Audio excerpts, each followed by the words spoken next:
Saudara, Komisi Pemberantasan Korupsi memastikan sudah menjadwalkan klarifikasi terhadap putra bungsu Presiden Jokowi Kaisang Pangarep terkait penggunaan jet pribadi yang digunakannya saat bepergian ke Amerika Serikat.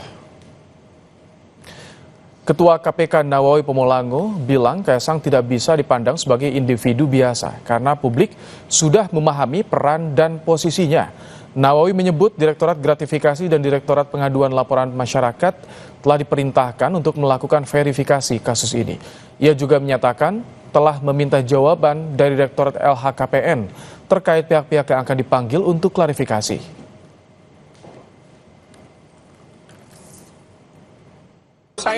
Direktur saya memberi jawaban bahwa mereka sementara menyiapkan penjadwalan untuk klarifikasi dimaksud. Itu saja.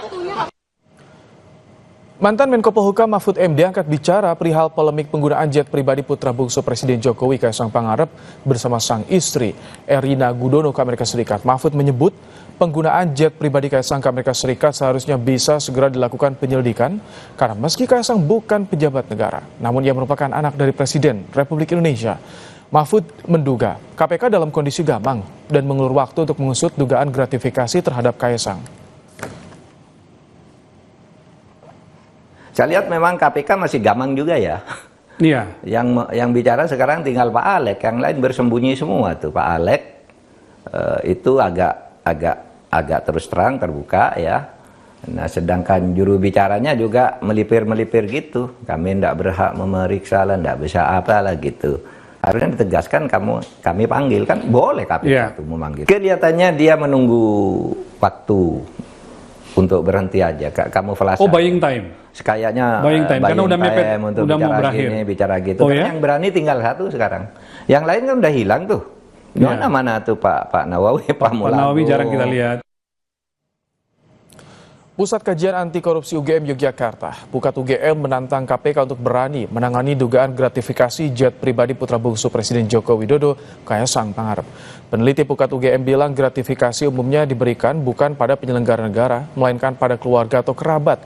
Maka sebaiknya KPK segera memeriksa Kaisang.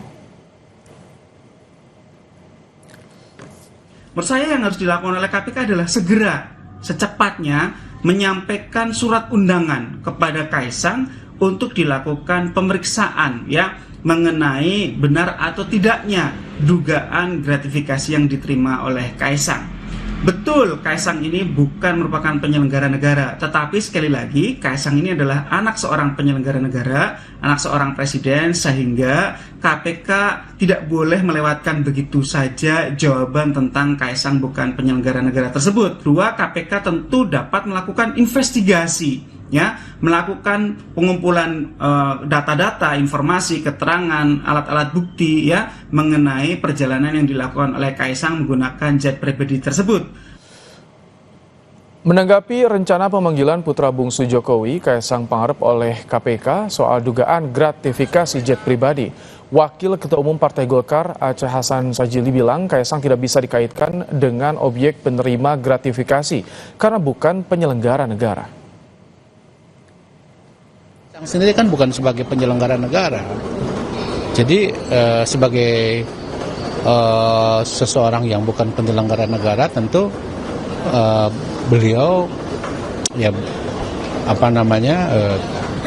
tidak termasuk dalam kategori yang terikat dengan aturan atau soal penggunaan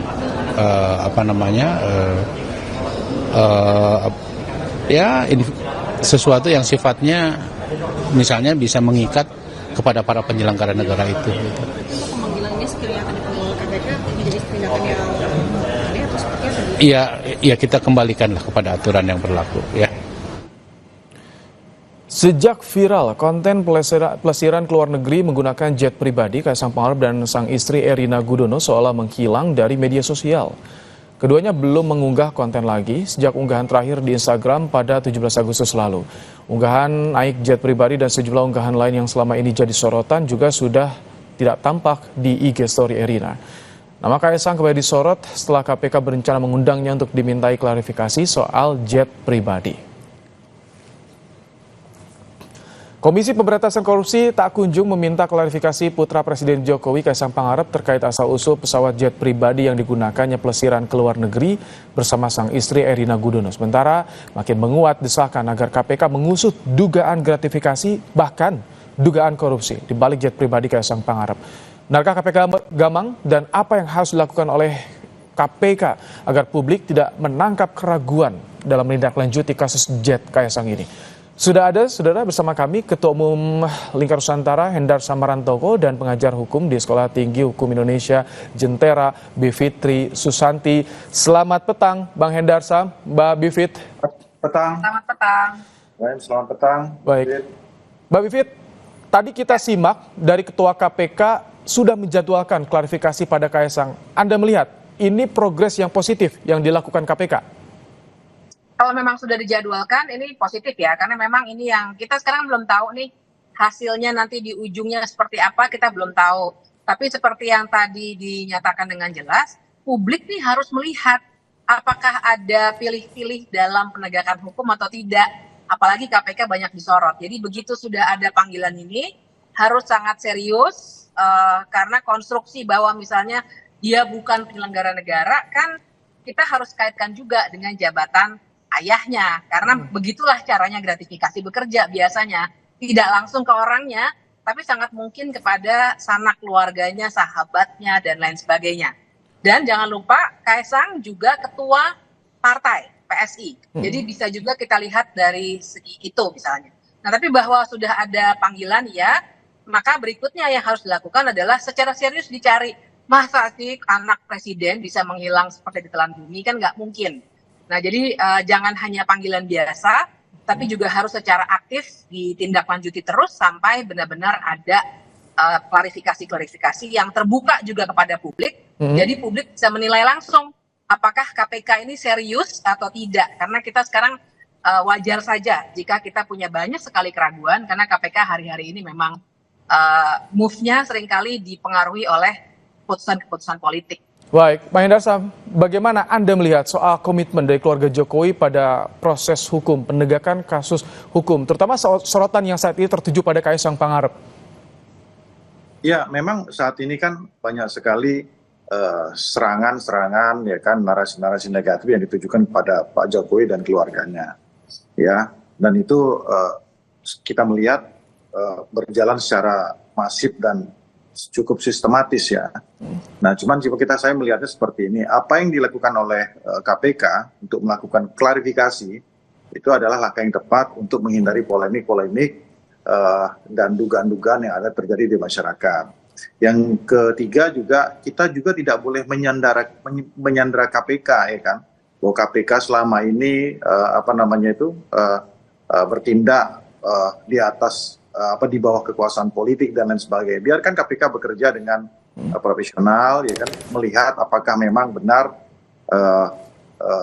keterangan atau klarifikasi yang diberikan oleh Mas Kaisang nantinya ini memang cukup atau tidak, ya kan, memenuhi unsur gratifikasi, kan. Tapi sebagaimana kita ketahui, praduga-praduga itu boleh aja disampaikan, ya kan, seperti Bivi tadi bilang, ya kan. Tapi memang ya hukum itu, ya, pasal itu sifatnya kalau sudah rigid, sudah pasti nggak bisa ditafsirkan, itu juga azasnya dulu. Jadi makanya. Tapi ini yang dinantikan juga bagaimana, kenapa Kaisang tidak muncul ke publik, tidak menyampaikan sebetulnya deklarasinya soal penggunaan jet pribadi. Tapi kita juga akan simak, ini ada pernyataan dari mantan Menko Polhukam Mahfud MD yang ternyata meminta Kaisang Pangarep untuk muncul, memberi penjelasan soal jet pribadi yang dipakainya ke luar negeri. Kita simak bersama, saudara. Ya, seharusnya dia dong menjelaskan dong, muncul. Ini saya begini, biayanya dari sini, dan seterusnya. Ini kan penting, publik harus tahu, karena dia itu anak pejabat publik yang harus berani terbuka, gitu. Yang begini nih semuanya, dia, Direktorat Jenderal Pajak diam juga ya? Belum ada Pak suaranya? Pajak, bea cukai, dan harusnya kan aktif juga, Bang. Keluar masuk bandara tanpa pemeriksaan, tanpa dihitung barangnya itu kan, itu harusnya bea cukai menjelaskan, meskipun diperiksa ya sudah gitu. Sempat Pak Justinus Pratowo sempat. Mbak Bivit, harus KPK klarifikasi duluan atau Kaisang juga bisa lebih dulu untuk klarifikasi pada publik soal ini? Nah, ini pertanyaan yang pas sekali karena menurut saya memang harusnya pertama Pak Jokowi sebagai pemimpin tertinggi pemerintahan dan pemimpin negara ini harusnya bilanginlah ke anaknya. Nah, kamu itu jelaskan ke publik, ini publik udah gonjang-ganjing, saya kena lagi kan begitu ya. Terus semua anggota partai, anggota koalisi harus ikut membela Anda. Ayo dong, jelaskan sendiri, itu satu. Dan Kaisang sendiri sebagai ketua PSI yang selalu mengklaim bahwa PSI itu anti korupsi dari dulu ya, walaupun sekarang kita sudah lihat banyak sekali permasalahan juga di situ, tapi harusnya sebagai ketua partai, dia juga tunjukkan dong bahwa kalau memang tidak ada yang salah, kenapa sih kalau nggak jelaskan aja ke publik gitu kan sebenarnya yang sekarang ini terjadi, publik ini sedang melakukan pengawasan. Iya, Jadi bukan publik sekedar menunggu keterangan tuduhan. dari Kaisang. Bang Hendarsam, kemana sih Kaisang? Apakah ada itikat untuk menyampaikan ke publik deklarasi soal ini? Ya, harusnya yang diksi harusnya dikatakan oleh Pak Mahfud MD dan diksi harusnya yang dikatakan oleh Bivitri itu kan bukan diksi hukum, bukan pasal hukum. Jadi nggak bisa juga hal tersebut dipaksakan kepada Kaisang. Kita tahu orang ya presiden harusnya gini dong, anaknya harusnya gini dong, gitu. Aturannya mana ada untuk ke arah situ. Nanti Tapi bagaimana dengan tanggung jawab moral? Nanti dulu, Pit, saya dulu ya. Yang kedua, nanti kalau umpama nggak diperiksa nih, ya kan, tidak ada pemeriksaan segala macam, ternyata beliau menyampaikan yang sebaliknya, ya kan, menyampaikan ke publik. Harusnya jangan ke publik dong, harusnya ke KPK dong. Beda lagi ceritanya seperti itu. Selalu saja ada celah untuk melakukan tersebut. Langkah yang paling tepat itu ketika KPK melakukan panggilan untuk klarifikasi, beliau sampaikan dulu di situ. Ya kan gitu kan. Itu kan harusnya seperti itu. Bukan harusnya secara hukum, bukan harusnya seperti dikatakan oleh Bibit, bukan harusnya seperti dikatakan oleh Prof Mahfud, seperti itu. Nah, kita harus lihat juga, ya kan, biar jernih gitu loh masalahnya. Kan gratifikasi itu apa sih kalau ada yang mau didengar? Tapi ya, belum ada respon kepada KPK untuk menyanggupi datang klarifikasi informasinya, Bang Hendarsam. Seharusnya ya sebagai seorang warga negara yang baik, apalagi anak presiden, Mas Kaisang, insya Allah hadir lah. Saya rasa harusnya hadir. Nah itu baru harusnya hadir, bukan harusnya nyampaikan ke publik, kan gitu masalahnya. Nah sekarang yang kita harus lihat juga, kita harus lihat jernih perkara ini, jangan dibuat kabur gitu loh, ya kan? Status Kaisang itu Ya, tadi kan agar tidak kabur, jadi terutama Kaisang juga harus menjelaskan juga pada publik, karena publik bertanya juga, belum ada jawaban juga pada KPK, ini yang ditunggu publik. Gini, saya jelaskan, tadi kan Bivit mengatakan bahwa beliau adalah anak presiden, ya kan? Kaitkan dengan masalah gratifikasi. Nah, yang jadi pertanyaan itu pasal 12B ayat 1 Undang-Undang Pemberantasan Tindak Pidana Korupsi itu dikepada penyelenggara negara, kepada pegawai negeri. Itu ya kan? Jadi, ya, sebagai anak presiden, status dia sebagai anak presiden dan sebagai ketua umum parpol, itu nggak masuk unsurnya ke situ. Gitu loh, ya kan? Tidak masuk unsur, jadi jangan dikaburkan gitu loh. Oke, di pasalnya seperti itu. Jelas itu jangan dikaburkan. Nah, itu yang donat nanti saya jelaskan lagi. Tapi Bang Hendarsam, kalau bukan anak presiden mungkin tidak dapat fasilitas seperti itu. Nah, ini yang perlu dijelaskan dalam klarifikasinya Mas Kaisang kepada KPK. Baik. Bukan kepada diatur, harus kepada publik dong. Kita kan nggak tahu juga motifnya. Saya ingin ke Mbak Bivit soal tinjauan hukumnya ini, bagaimana ketika ada keluarga. Karena ini bisa jadi pintu masuk juga untuk bisa mengungkap dugaan gratifikasi yang ada, Mbak Bivit. Persis. Jadi memang di sini kita belum berbicara apakah pasti bersalah ataukah belum, ataukah tidak bersalah. Makanya harus diinvestigasi dulu. Makanya harus dijelaskan dulu. Nah, tapi secara kebiasaan yang sudah berlaku, dan kebiasaan ini juga bukan sekedar cerita-cerita ya, tapi ini konstruksi dalam berbagai macam penelitian dan prinsip-prinsip dari UNCAC. Gratifikasi itu biasanya diberikannya juga kepada kerabat dan anak. Nah itu satu. Tapi yang perlu saya klarifikasi juga, kita ini kan dalam penyelenggaraan negara tidak hanya dituntun oleh aturan main dalam bentuk hukum, tapi juga yang namanya etik. Jadi kalau ketika saya atau siapapun, Pak Mahfud atau siapapun bilang, harusnya Kaisang menjelaskan atau bapaknya ngasih tahu Kaisang, itu kan etik aja. Sama aja kayak kalau anak kita misalnya mencuri, kita akan bilang, nah kamu lapor deh ke polisi. serahkan Tanggung diri jawab kamu. moral Kalau sebagai kita anak dari bermoral, pejabat negara. Ya kan kalau Bagaimana? Tanggung boleh jawab saya moral sebagai tanggapi nggak? anak dari seorang presiden, Mbak Bivit. Iya, apalagi anak seorang presiden. Karena pertanyaan Mas tadi betul banget. Seandainya dia bukan anak presiden, apakah dia akan mendapatkan fasilitas mewah itu? Jawabannya adalah sangat mungkin tidak. Kita harus lihat konteksnya dulu. Nah, nanti kemudian yang akan diklarifikasi, ditelusuri sebenarnya apa yang terjadi. Memang gratifikasi itu berbeda dengan suap. Kalau suap, alat tukarnya itu sudah kelihatan. Tapi baik gratifikasi maupun suap, dua-duanya sama-sama melanggar hukum. Kalau Anda Itulah lihat kewajiban dari KPK proses untuk mengikuti. saat ini KPK gampang tidak, Mbak Vivit? Mau kirim undangan aja, maju mundur. Perbedaan jubir dengan pimpinan KPK ada juga. Alex Marwata dengan Tessa berbeda soal ini. Ya, saya kira kelihatan gampang ya, karena selain maju mundur juga sudah termakan narasi-narasi dia bukan penyelenggara negara dan lain sebagainya. Kalau menurut saya sih kita boleh berdebat. Saya dan Mas Hendar ini biasa berdebat gitu ya. Tapi KPK itu penegak hukum. Dia jalan aja terus. Toh yang dia lakukan bukan berdebat. Yang dia lakukan adalah dia investigasi. Dan itu yang harus segera dia lakukan. Jadi buat saya di sini kelihatan betul KPK-nya sendiri gamar. Entah apa yang mereka khawatirkan gitu, entah apa yang mereka bicarakan secara internal, tapi kelihatan sekali kegaman mereka untuk menindaklanjuti kasus ini. Baik, Bang Hendarsam, tadi soal keluarga, karena ada etik juga di situ yang disinggung oleh Mbak Wivit. Tampaknya sambungan audiovisual kami dengan Bang Hendarsam terganggu, tadi sempat keluar sambungan virtualnya. Bang Hendarsam.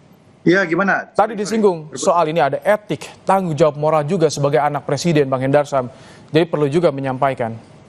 Iya, memang betul. Jadi saya sepakat juga bahwa gaya hidup, ya, glamor dan sebagainya itu kan memang harus ditunjukkan bukan hanya kepada para pejabat negara, keluarganya, bahkan kepada public figure. Ya, ini memang harus dijadikan contoh dan panutan kan gitu kan kepada masyarakat bagaimana seharusnya para orang-orang public figure ini bertindak kan seperti itu. Jadi kan kita juga harus melihat KPK dalam rangka memanggil itu untuk klarifikasi dan tujuannya kan adalah untuk sebenarnya kalau saya melihat intinya adalah untuk pencegahan atau tindakan preventif ke depannya. Di mana bahwa harus dilihat juga ada pasal 12C Undang-Undang tindak pidana pemberantasan korupsi itu menyatakan kalau 30 hari sejak gratifikasi itu dilaporkan itu akan dianggap sah dan tidak dapat dipidana, ya kan? Jadi kalau sebenarnya kan tindakan preventifnya, contoh ya kan, Mas Kaisang dalam menggunakan private jet itu sebelumnya sudah melaporkan dulu, ya, melaporkan dulu itu ke KPK. Harusnya ya. seperti itu. Ya harus seperti itu. Nah ini hal-hal gini yang sebenarnya kan masyarakat juga harus tahu dan public figure pun harus tahu gitu loh ya kan. Dan termasuk juga soal ini juga Bang Hendarsam yang disorot juga soal barang-barang mewah yang diduga tanpa melewati bea cukai Ditjen Pajak. Itu juga yang disorot oleh publik. Ya kalau itu kan kita belum tahu persis ya. Saya kan kalau masalah yang perintilan seperti kita kurang tahu persis. Cuman kalau private jet contohnya seperti itu kan ya. Dan juga harus dilihat kan Mas Kaisang bisa menyampaikan dari mana sumber pendapatannya selama ini, ya kan. Beliau juga sebagai seorang bisnismen juga, ya kan, sebagai seorang pengusaha. Ya, tinggal sampaikan saja. Tapi disorot juga kalau soal bisnis banyak juga bisnis Kaisang yang ternyata tutup, gulung tikar, dan itu dipertanyakan kalau bicara soal itu dari bisnis katanya, Bang Hendarsam. Ya nggak apa-apa, masyarakat itu kan boleh aja kalau udah nggak suka, kalau dicari-cari selalu aja salah. Itu yang jadi masalah gitu. Nah sekarang masalahnya media mana yang paling tepat atau sarana mana yang paling tepat untuk menyampaikan klarifikasinya. Ya ketika udah ada panggil KPK ya ke KPK udah. Ada KPK menyampaikan gitu loh. Terbukti atau tidak, ada dugaan atau tidak, kan seperti itu. Kalau udah nggak suka aja, udah semua salah. Itu dia. Tapi yang ditunggu bagaimana itikat kapan akan ke KPK menjawab rencana pemanggilan yang dilakukan oleh KPK, klarifikasi pada KPK. Mbak Bivit, melihat dari proses ini, apa yang Anda soroti? Ya, sebenarnya kan kita rame-rame media mengangkat, saya juga berkomentar, sebenarnya bukan soal like and dislike ya, saya kenal juga enggak sama Mas Kaisang. Tapi kita semua sedang menyoroti bagaimana penyelenggara negara ini harus dituntun secara berintegritas, termasuk di dalamnya tidak melakukan gratifikasi. Jadi kalau memang tidak ada gratifikasi, ya jelaskan saja. Sebenarnya sesederhana itu. Nah, jadi dengan melihat situasi yang sekarang, kelihatannya memang justru ada upaya memang untuk bersembunyi sementara dari publik paling tidak, karena barangkali ada hal-hal yang sedang disiapkan untuk jawaban. Tapi kita harus tunggu itu, dan menurut saya memang kita harus kuatkan terus narasinya supaya ini tidak terjadi terus-menerus. Ini kalau KPK menyebutnya dalam ranah pencegahan, tapi peristiwanya sudah terjadi, bagaimana? Sebenarnya kalau soal gratifikasi bukan hanya pencegahan loh. Gratifikasi, jadi kan bedanya tuh suap dengan gratifikasi memang tipis. Kalau suap itu kelihatan apa yang ditukarkan, misalnya kebijakan tertentu atau proyek tertentu. Kalau gratifikasi itu fasilitas secara umum. Nah, jadi kalau memang ada aliran dana ataupun fasilitas, sebenarnya itu sudah dalam kategori melanggar hukum. Bila memang terbukti ya, itu memang harus digarisbawahi. Tapi ini bukan sekedar pencegahan.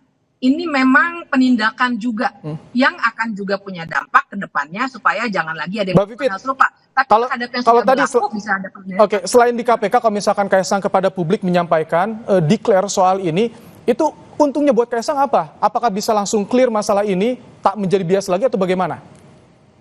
Ya tergantung apa yang bisa dijelaskan, karena gratifikasi itu memang ada rinciannya. Misalnya kalau misalnya waktunya kurang dari 30 hari misalnya dikembalikan seperti apa, atau misalnya apakah bisa dibuktikan keterkaitannya langsung dengan fasilitas yang ia dapatkan dan seterusnya. Jadi memang banyak teknis hukum di sini, tapi sesungguhnya kalau balik ke pertanyaan Mas tadi, Kaisang tuh sebenarnya akan dapat keuntungan kalau dia mampu menjelaskan dengan baik, dan mungkin ini yang sekarang sedang dilakukan makanya belum kelihatan begitu ya. Karena tuduhan memang sangat banyak, dan jangan lupa Kaisang di sini tidak hanya mempertaruhkan nama diri dan keluarganya, tapi Pak Presiden Jokowi dan partainya. Dia ketua umum partai loh.